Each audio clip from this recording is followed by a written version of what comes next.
ایک بدو آیا، کہنے لگا اے محمد، آپ نے کہا لبیک۔ آپ بدتمیزی کے جواب ہمیشہ محبت سے دیتے تھے، آپ نے کہا لبیک۔ کہنے لگا تین باتیں سمجھ میں نہیں آتی تمہاری۔ آپ نے کہا کیا؟ کہ تم کہتے ہو ہم باپ دادے کا دین چھوڑ کر تیرے دین پر آئیں گے، ہم کیوں چھوڑیں گے؟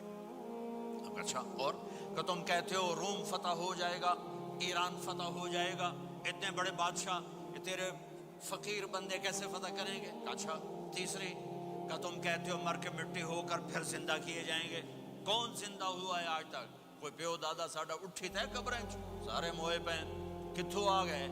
آپ مسکرائے، آپ نے کہا لعلک تطول بک الحیا، انشاءاللہ تیری زندگی لمبی ہوگی تو دیکھے گا سارا عرب میرا کلمہ پڑھے گا، ایران اور روم بھی ٹوٹ کے آئے گا، اور باقی رہے گی تیسری بات مر کے اٹھنے والی، تو اس دن تیرا ہاتھ پکڑ کے تجھے بتاؤں گا۔ تیسری گل پوری ہوئی کہ نہیں ہوئی؟ وہ کہنے لگا میں نہ مانوں، بڑا کوئی تکڑا ہے، واپس ہی ٹر گیا۔ جب مکہ فتح ہوا، عرب مسلمان ہو گئے، کہنے لگے بھی ایک غلطہ ہو گئی۔ حضرت عمر کے زمانے میں ایران بھی فتح ہو گیا اور روم بھی فتح ہو گیا، کہنے لگے دوئی بھی ہوگی کہ دیں تری ہو ہی نہ جاوے، بھلیا کلمہ پڑھ لے۔ تو اس نے کلمہ پڑھا اور ہجرت کر کے مدینے آ گیا اور زندگی مدینے گزاری۔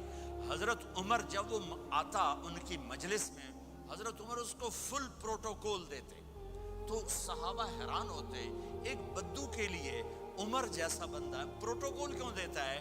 تو ایک دن انہوں نے فرمایا میں تمہیں بتاؤں میں سے کیوں پروٹوکول دیتا ہوں؟ میں اس مجلس میں تھا جس میں یہ آیا تھا، اور اللہ کے نبی نے اسے فرمایا تھا قیامت کے دن تیرا ہاتھ پکڑ کے تجھے یاد دلاؤں گا کہ موت کے بعد زندگی ہے کہ نہیں، اور قیامت کے دن جس کا ہاتھ میرے نبی نے پکڑ لیا جنت میں پہنچانے سے پہلے کبھی نہیں چھوڑیں گے۔